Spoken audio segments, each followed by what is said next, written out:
Hello ભાવિ શિક્ષકો કર્મચારીઓ, રાધે રાધે.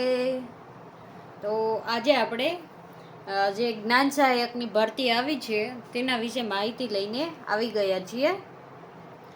જો વિડીયો સારો લાગે તો લાઈક કરી દેજો, ચેનલને સબસ્ક્રાઈબ કરી દેજો અને બેલ આઇકન દબાવવાનું ભૂલતા નહીં, બરાબર. અને તમારા મિત્રોને શેર કરી દેજો, બરાબર. તો કે જ્ઞાન સહાયકમાં ફોર્મ ભરવું કે નહીં. જો હવે જ્ઞાન સહાયકની ભરતી કરવાની છે, બરાબર.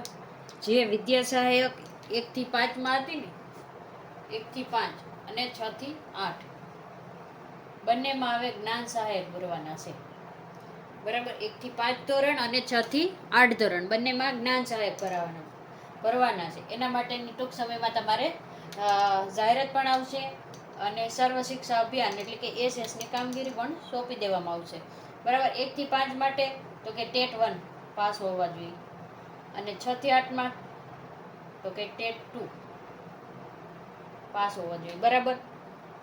પાસ હો, બરાબર. એ લોકો ઓનલાઈન ફોર્મ ભરી શકશે. હવે તમને એમ થશે કે આમાં ફોર્મ ભરવું કે નહીં. તો કે જે મિત્રોએ 11,000ની ભરતીમાં ફોર્મ ભર્યું હોય ને, 11,000ની ભરતી આવી તેમાં ફોર્મ ભર્યું હોય ને, તો તમારે આમાં ફોર્મ ભરાય નહીં, ફોર્મ ન ભરાય,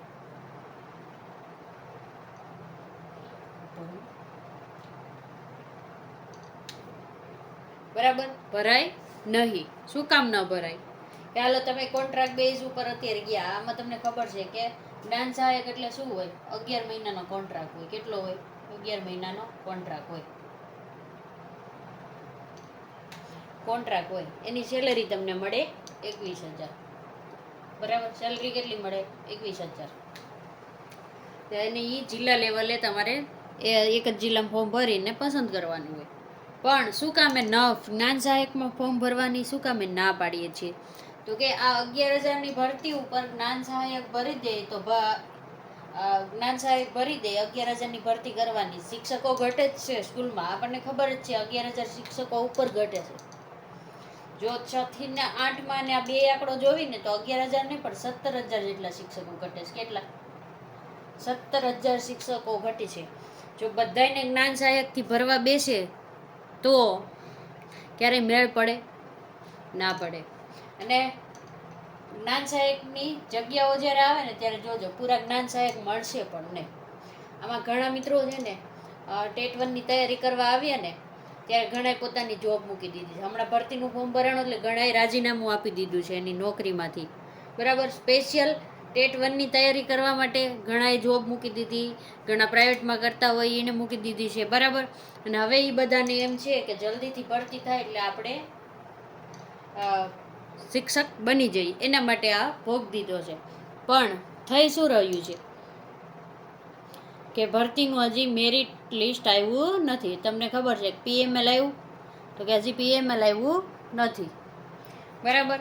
આપણે જૂન એન્ડ સુધીમાં કહેતા હતા પણ હવે જિલ્લા બદલીના કેમ્પ જે છે એની તારીખ છે ને લંબાવા ગઈ છે, 18 થઈ ગઈ છે. જે 11 પૂરા થવા નતા એ હવે 18 થશે. 18 થશે પછી રોસ્ટર મુજબ જગ્યાઓ આવશે નહીં, પછી ડીએલએડનું રિઝલ્ટ આવશે 15-16ની આજુબાજુ, એટલે એને ઉમેરવાનું ઓપ્શન બધું કરી દેશે ને ત્યાં તમારું પીએમએલ આવે ને, પીએમએલ ત્યાં મને એમ છે જૂન એન્ડ તો નહીં પણ જુલાઈના પહેલા વીકમાં આવી શકે. ક્યારે હવે?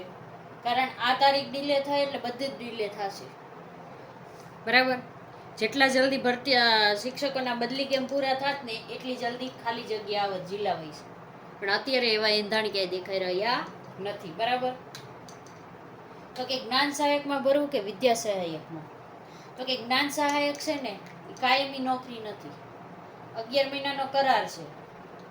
પણ એમાં પણ કેટલીક કન્ડિશનો છે કે હાલો તમે 11 મહિનાના કરારમાં ગયા ને 2 મહિના થયા અને શિક્ષક આવી ગયા, 2 મહિના થયા અને શિક્ષક આવી ગયા, બરાબર. ભરતી થઈ અથવા તો જે લેવું રજા ઉપર ગયા હતા એ આવી ગયા તો શું કરશે? તમને સીધા છૂટા કરી દેશે, કોઈ સેફટી નહીં, સીધા છૂટા.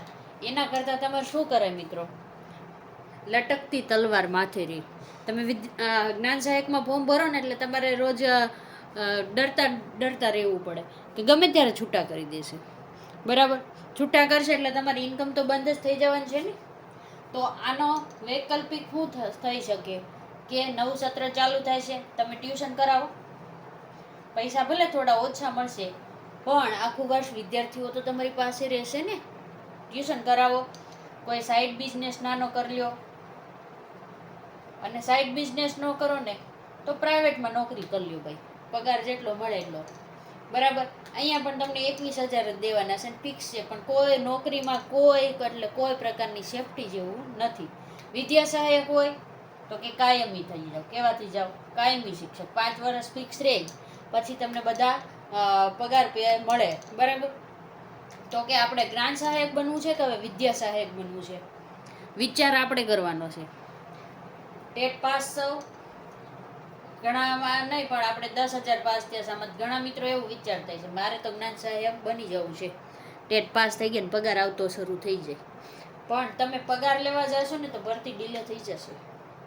શું કામે કે જ્ઞાન સહાયક ક્યાં ભરવાના છે, જ્યાં વિદ્યા સહાયક ભરવાના છે ને ત્યાં જ તમારે જ્ઞાન સહાયક ભરવાના છે. શું કરવાનું છે, અને જો આ જ્ઞાન સહાયક ભરાઈ ગયા એટલે ત્યાં વિદ્યા સહાયક ભરવાની ઉતાવળ થાય ના થાય, પછી એ શાંતિથી આપણે વર્ષ 1.5 વર્ષ સુધી ભરતી પૂરી કરી દેશું. કારણ ગઈ ભરતી જવો તમે વર્ષથી 1.5 વર્ષ ચાલી હતી, બરાબર. તો આ ભરતીનું પણ તો એવું થઈ જશે. હજી ઘણાને ડાઉટ હતો કે દિવાળીએ ઓર્ડર આપશે કે નહીં. જો જ્ઞાન સહાયક મળી ગયા ને પૂરેપૂરા તો દિવાળીએ ઓર્ડર નહીં મળે. તો કે ઉમેદવારો છે ને અત્યારે મૂંઝવણમાં છે કે ફોર્મ ભરવું કે ન ભરવું જ્ઞાન સહાયકનું.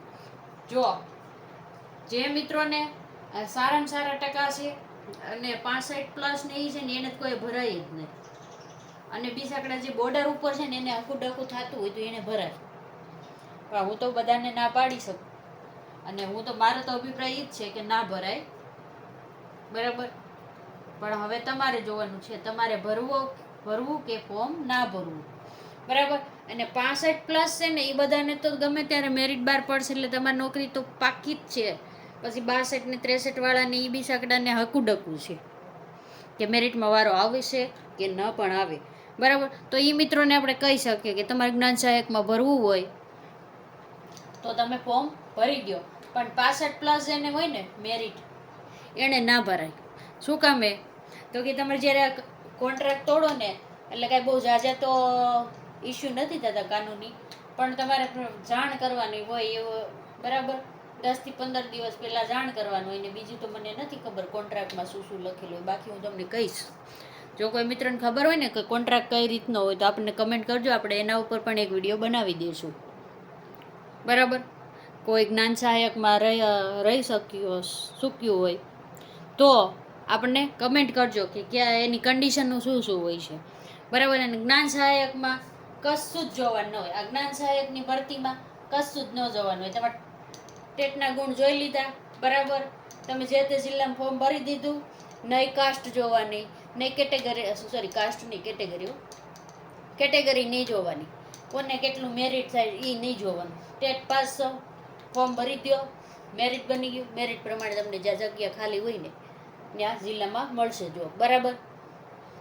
એટલે વિચારવાનું તમારે છે કે જ્ઞાન સહાયકમાં ફોર્મ ભરવું કે નહીં, બરાબર. તો આમાં પણ જો તમારે ભરતી જલ્દી કરવી હોય ને જ્ઞાન સહાયક ન ભરાવા દેવા હોય તો શું કરવું પડે, તો કે તમારે રજૂઆત કરવી પડશે. હવે જેમ ભરતી માટે આપણે રજૂઆતનું ને એવું કરતા હતા તો અત્યારે પણ હવે રજૂઆત કરવી પડે. તો જે મિત્રો ભરતીમાં ફોર્મ ભરેલા છે એ બધા મિત્રોને નમ્ર અપીલ છે કે હવે અરજી લખાણ જે આપવાનું થાય એ આપવાનું શરૂ કરી દેજો, તો જ ભરતી પ્રક્રિયા થોડી જલ્દી થશે. બાકી દિવાળી આવી જશે એવા એંધાણ મળી રહ્યા છે. વિડીયો સારો લાગે તો લાઈક કરી દેજો, બરાબર. શું કામે તો કે આવા જ ઇન્ફોર્મેશન તમને મળતી રહેશે રોજે રોજ. કંઈ નવો ટોપિક હશે તો અમે તમને જણાવશું, બરાબર. તો વિડીયોને પૂર્ણ કરીએ છીએ. રાધે રાધે.